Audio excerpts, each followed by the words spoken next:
On today's Locked On Jayhawks, we're through another quarter of the season for KU football. Third quarter in the books. We get to our third quarter report. Stocks up, stocks down, things on KU football. And looking into the last quarter, what would be a realistic record expectation? How difficult are their final three games? We rank them. That coming up on today's edition of the show. You are Locked On Jayhawks, your daily podcast on the Kansas Jayhawks. Part of the Locked On Podcast Network, your team every day.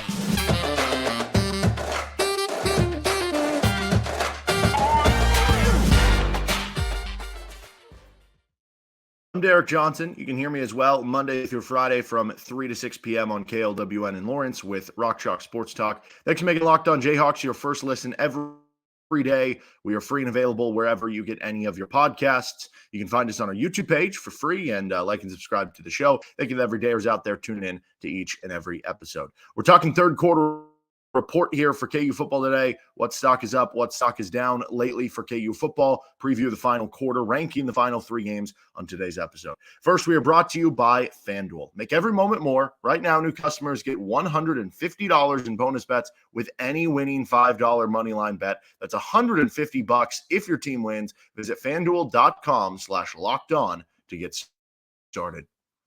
We're going to start with stocks up, then we'll move to stocks down, and then we'll look at the fourth quarter coming up of the final three games of the regular season. First up, I think stocks up on Jason Bean.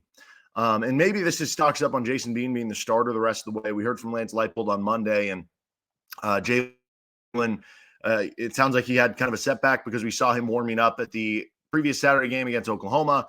And then all of a sudden, last week, he doesn't travel with the team.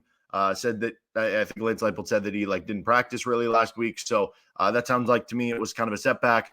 He said about practice on Monday, he was watching practice, not participating in practice. So it seems like to me the Jalen Daniels injury is very severe and keeping him out. So I'm kind of at the expectation that just okay, Jason Bean's going to be the starter the rest of the way. And if Jalen does come back, then that's great. But Jason Bean has also earned the ability to be the starter with the way he's played. I thought he was excellent against Iowa State. I thought that was the best game of his season, maybe his career. I mean, he had the really good Oklahoma State game last year that got Kansas bowl eligible. Obviously, he's had key moments. He's had games where he's thrown for a ton of yards and everything, but he was really clean against Iowa State and having to make some tight window throws and everything. But then you look at the Oklahoma game, how it finished, leading him to the drive. So he's been good enough. And over the last three games, which is what we're looking at here for the third quarter report, Jason Bean has averaged 326 total. And of the 326 total yards per game, he's averaging over 300 of those are passing yards per game. He has 7 total touchdowns to 4 interceptions. Now, that line you would like to see even better than slightly below a 2-1. But especially what he's coming off of this last game against Iowa State. I think stock is up on Jason Bean, feeling comfortable that he can win you a lot of games because that was the question. And I had that question too, right? I kind of thought that, okay, with Jalen, maybe you can be an 8 or 9 win team. With Jason Bean, maybe it's a 6-win team, right? And I think I'm being proven wrong on that. And Jason Bean's been excellent and good for him. And you're winning a lot of games with Jason Bean. And he was excellent against Iowa State. So stock's up on Jason Bean. I think stock is up on the KU wide receiver core. Now, if you look at the production, if you look at the stats for a lot of these guys over the last 3 games from where they were in the first 6 games or the previous 3 games, the numbers are just up. Part of that, though, is just a product of, you had to throw a bunch against Oklahoma State, and you had to throw a little against Iowa State because they did a good job against the run. You had to throw a good amount against Oklahoma because it was a back-and-forth game, and you're down late, and you're having to convert stuff through the air. So part of it is just you maybe threw the ball more over the last 3 games, and if Jason Bean's averaging over 300 passing yards per game over the last 3, well, that means there's going to be more opportunity, more target share, more yards to be had for the receivers. And so even in the first 6 games when some of the receivers numbers didn't jump off the page and didn't look like anything special. Okay, well, part of that was just they're spreading the ball around, they're running the football really well, so they're not having to pass. You have the UCF game in there where they barely threw the football. So part of the KU receiver core having stocks up here over these last 3 is just that you're having more opportunity. And they've always made big plays when they've needed to, even in the first 6 games. But it feels like to me they're making even more big plays over these last 3 games. It feels like to me they're making an exponential amount of really good plays or really plays in key moments during the game. You think about some of the catches you just had against Iowa State, for instance. Like Luke Grimm had a couple at the sideline. Doug Emelian had one at the sideline where he got his feet in. Obviously, Lawrence Arnold had the big touchdown. Quentin Skinner is just making unbelievable catches. The tip ball against Oklahoma, the one kind of diving at the sideline between two defenders, crunching him against Iowa State. The receivers have been good all year long, but it feels like over these last 3 games, they've escalated that even more. And the I guess end product right now, Kansas is now ranked 4th in the country on Pro Football Focus in receiving grade. It was below that coming into the last 3 games, so stocks up on the KU receiver core. KU's corner duo gets stocks up here because they are hitting a new stride and a new level. Mello Dotson's PFF grade now is like an 80 overall. Kobe Bryant's very good. His is right around an 80. And with Kobe, over the last 3 games, he's only been targeted 5 times. He's given up a total of 13 yards. So Kobe Bryant, over the last 3 games, 13 yards total given up. And I'm pretty sure 2 of those passes, I know at least 5 of the yards, I think it's more than that, were just on a screen pass. So it's like, well, what are you going to really do about it, right? It's kind of hard to defend that. Which means that realistically, like, he's not really giving up anything in terms of the run of play and passing. And now we're seeing with Mello Dotson, like, this started a little shaky with the Oklahoma State game. I think you could argue that was his worst game of the season because he had other good games at the early portion of the season, but he was targeted 11 times versus Oklahoma State, gave up 9 catches in the game, and he has bounced back since then. He's responded so well. The last couple games, couple pick sixes, but also not giving up much yardage or completions or anything as part of the 2 games as well. He's been excellent.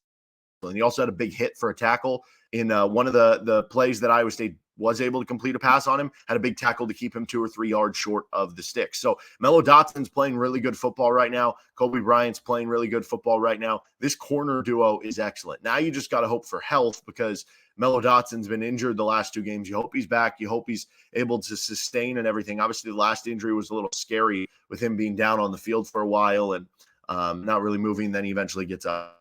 So it was good to see him walk off and everything, and you hope that he's all right.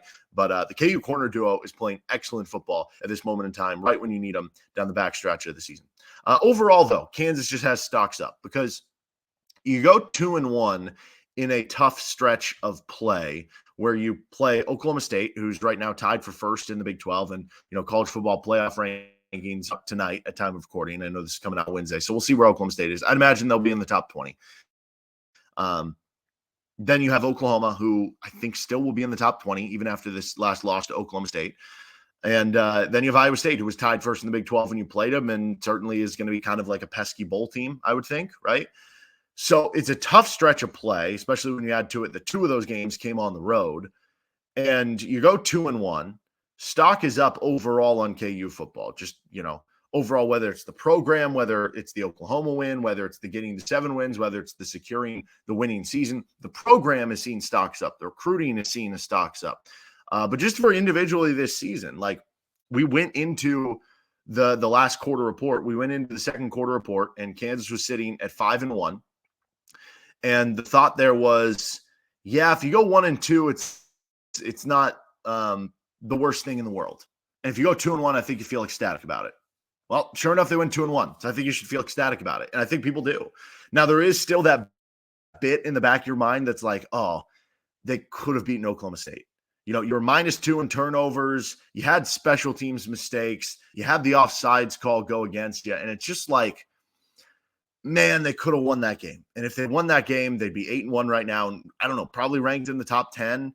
And they'd be tied for first in the Big 12, and they'd have a great opportunity because then they'd have the tiebreaker over Oklahoma and Oklahoma State. But, you can't live that way because realistically, unless you are in Alabama or Georgia or Michigan, there's going to be a game or 2 like that over the course of your season, whoever you are. And I know the goal is to eliminate those completely if you're like a coaching staff and stuff, but that's just kind of how things go. So just move on, deal with it. You had the loss, but Kansas is in a very good spot right now, and so stock's up on it. KU headed into their 4th and final quarter. We're going to get to where stock is down, where things have not been good over these last 3 games compared to maybe the first 6 or the previous 3. First, this episode of Locked On Jayhawks is brought to you by PrizePicks. PrizePicks is really simple to play. You can make your picks, submit your entry in less than 60 seconds. You can win up to 25 times your money. You pick anywhere between 2 to 6 players. It can be cross sports, college football, college basketball, NFL, NBA. You can pick all in one sport. You just select 2 or more players up to 6 with their projected stats. You can get points plus rebounds plus assists, just rebounds, just assists, 3 points made. All these different things you can do to make some of the games more exciting. So you can get in on that for KU Manhattan on Friday. You can also get in on that for the KU football game against Texas Tech on Saturday. I've been having a lot of fun with it, and it's a really fun way to make the games a little bit more entertaining. You go to prizepicks.com/lockedoncollege and use code LOCKEDONCollege for a first deposit match up to $100. That's prizepicks.com/lockedoncollege with a code LOCKEDONCollege for a first deposit match up to $100. And one of the cool things about this too is that you can do flex pay. So if you only hit 4 of 6, if you only hit 5 of 6, if you only hit 3 of 5, 4 of 5, you can still win money. Prize Picks, daily fantasy sports made easy. All right, stocks down, and I guess stocks neutral because I might have something here for that. KU's rushing attack, I guess, technically gets a stocks down. I think statistically, you would say yes, stock is down in this regard from the last 3 games. KU's worst 2 outputs of the season, so lowest 2 rushing games of the season, came over the last 3 games. You had 2 games under 100 yards with both Iowa State and Oklahoma State. So theoretically, you're seeing more struggle. Now, 130 rushing yards per game over the last 3. You're at 198-ish for the year. So again, you just look statistically, okay, that's taking a dip down. Now, it makes sense, though. Oklahoma State played really well against you defensively, running or in rush defense, and they've just turned a corner in just really everything. Iowa State coming in was a top 10 defense, and Oklahoma has even been a good defense. So, like, it makes sense that you would have lower rushing numbers. I think overall, if you're asking me to predict, like, I still trust the rushing unit to finish strong. But certainly you're going to need more productivity down the stretch from this unit if you're going to want to beat Kansas State, if you're going to want to win on the road against Cincinnati, if you're going to want to win this week against Texas Tech team who does run the football themselves very well. So statistically, this is down a little bit, but I think it's one of those things where it like kind of makes sense because of the opponents you played and because of how balanced KU is. If you do just sell out to stop the run, KU should be good enough to still throw the ball and beat you that way. And that's what they kind of did in the Iowa State game. That's what they almost did in the Oklahoma State game to a couple things that they kind of dealt, whether it's the interceptions or, some of the little things that happened in that game. So I guess technically is down on this, but I would expect a big bounce back over the final 3 games. Ball security has stocks down in this. It was actually great against Iowa State. So you're coming off a really good performance in terms of ball security with 0 turnovers against Iowa State. And that was the key to helping you win that game on the road. But this is overall, we're evaluating the stocks for the last 3 games combined, not just where things are headed necessarily.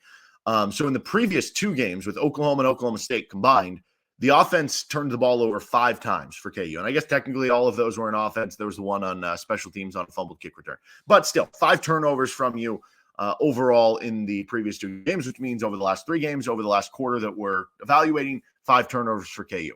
And the reason the stock is down because of that, the first 6 games combined, KU had 5 turnovers. So over the last 3 games, KU has as many turnovers as they had in the first 6. You're going to have to make sure you're closer to the Iowa State numbers than you are with the Oklahoma and Oklahoma State numbers. And I guess it is trending up because the Iowa State game is the most recent of the bunch. But again, for the full quarter of those 3 games, that was kind of the case. And so when you look at it in games where they've turned the ball over 1 or 0 times since 2022 under Lance Leipold, I think they're 10-2 now. When that happens, both losses are to Texas, 10-0 against everybody else. And then when they don't, at that point, they're 3-7 when they have 2 or more turnovers over the last 2 years. I didn't want to count 2021 because that was just, year 1, year 0 type of thing with Lance Leipold. Skews the numbers a little bit. But anyway, that's kind of interesting. So, hold on to the football, right? Like, makes sense. That helps you win games. Stock is also down on the sack numbers for KU football. I still feel like KU has a good pass rush, and overall they do. They're still tied first in the Big 12 with 22 sacks this season. So overall, this has been a really good unit. I've been so impressed with what the defensive ends have provided with the additions you've made on the D-line. And Austin Booker's been electric. Gage Keys has been a nice addition. Devin Phillips, obviously kind of banged up, but he's been a nice addition for you, right? Some of the young players coming into their own, Tommy Dunn and DJ Withers and other players that I'm not going to get to everyone. But anyway, the sack numbers have gone down over the last 3 games.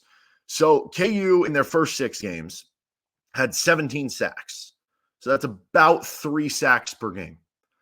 Over the last 3 games, KU has just 4 sacks, which is just 1.3 per game. So basically, their first 6 games, they averaged double the sack numbers that they have over their last 3 games. Is this a worry for the final 3 games of the season, or is this something about who they just played, right? It could make sense. Against Oklahoma, they didn't throw the ball a ton. They ran the ball a ton, and when they did throw it, it was a lot of RPOs or quick fires from Dylan Gabriel. And then beyond that, when it wasn't, he's a fast, mobile quarterback who can scramble away from sacks. You look at the Iowa State game. They came in giving up only 6 sacks on the season, which led the Big 12. You had 2 against them. They hadn't had a sack in a home game, and you had 2 against them. And then you look at the Oklahoma State game. That was one where, you would have liked to have more pressure and you didn't get a ton on them. I think some of it was schematic that Oklahoma State was just getting the ball out super fast and then just running with Ollie Gordon. And that combination helped avoid sacks. Overall, though, you're looking for this to pump up a little bit. I still really like KU's D-line. I still see Austin Booker whooping tackles. I still see Jeremy Robinson making big plays. I still see Patrick Joyner and Hayden Hatcher rotating in there and making flash plays here and there. I still see Gage Keys hitting the quarterback hard at different points. Like, I still really like the KU defensive line, and overall they are still tied first in the Big 12 in sacks. But you want to get back up there over these final 3 games to finish strong here. I think most importantly will be in the game against Kansas State. You're going to have to apply pressure in that one, but it would certainly help in this one too. Texas Tech has been turnover prone, to say the least. They have the second most interceptions thrown in the Big 12 this year. If you can heat them up, you can lead to some of those interceptions. So certainly some injury stuff too, and like the Oklahoma State game that I think made it tough. That probably, I should mention that there. And they've had some injuries on the D-line, like Phillips now, Tommy Dunn now. That would affect this as well. But overall, this is something that I trust in the last 3 games, but it's certainly worth monitoring that the numbers have dipped a bit over the last 3 games. Is it just a rut? Is it just based on who you played? Is it injury stuff? Is it indicative of how it's going to finish? We'll see on all that stuff. But certainly KU, if they can get back to their first 6 games, would be an elite finish to the year for them. We're going to finish up with a ranking of KU's final 3 games and a preview of the final quarter of play for KU football. First, this episode of the show is brought to you by FanDuel.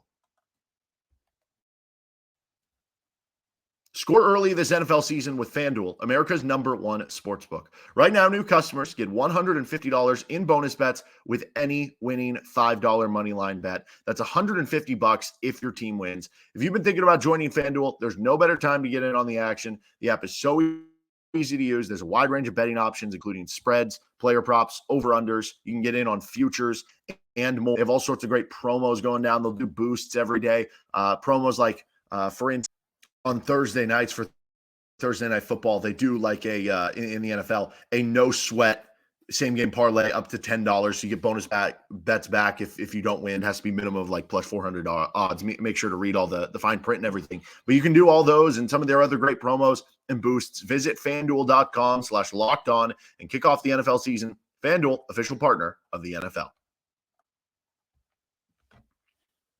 So what you're hoping for KU football in this final quarter of play, their final 3 regular season games?